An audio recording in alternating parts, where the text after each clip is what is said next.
এইটা ভাজা কোনোদিনও খেয়েছো?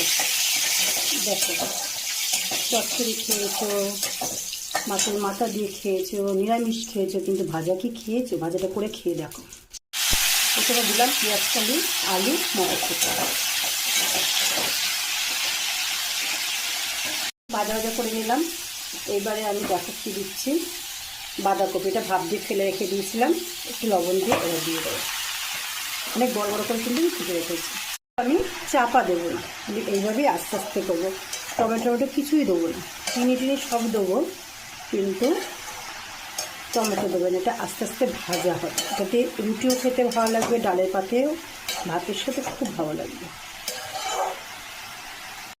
দেখো, আমি কিন্তু এখনো হলুদ দিইনি, হলুদও দিইনি, চিনিও দিইনি, শুধু একটু লবণ দিয়েছিলাম, ব্যাস ওই পর্যন্ত।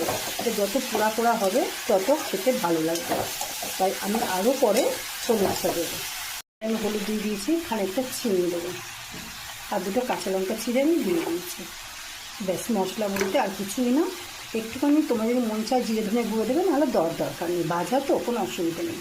ভাজাটা কিন্তু আস্তে ফ্লেমে দিলে হবে না, এটাকে হাই ফ্লেমে দিয়েই করতে হবে। কেন? যদি পোড়া পোড়া না হলে ভালো লাগবে না। দেখো আমার কমপ্লিট হয়ে গেছে। দেখো আমার ভাজাটা হয়ে গেছে একদম। আমি তোমাদেরকে আগেই বলেছি একটু পোড়া পোড়া হবে, এটা রুটির সাথে ভালো লাগবে, ডালে পাতে ভাত দিয়েও ভালো লাগবে। এভাবে করে একবার খেয়ে দেখো, ভাজা ভাজা একদম পুরো ভাজা হবে। কতটা কম তেলে করেছি সেটাও কিন্তু তোমরা দেখেছো।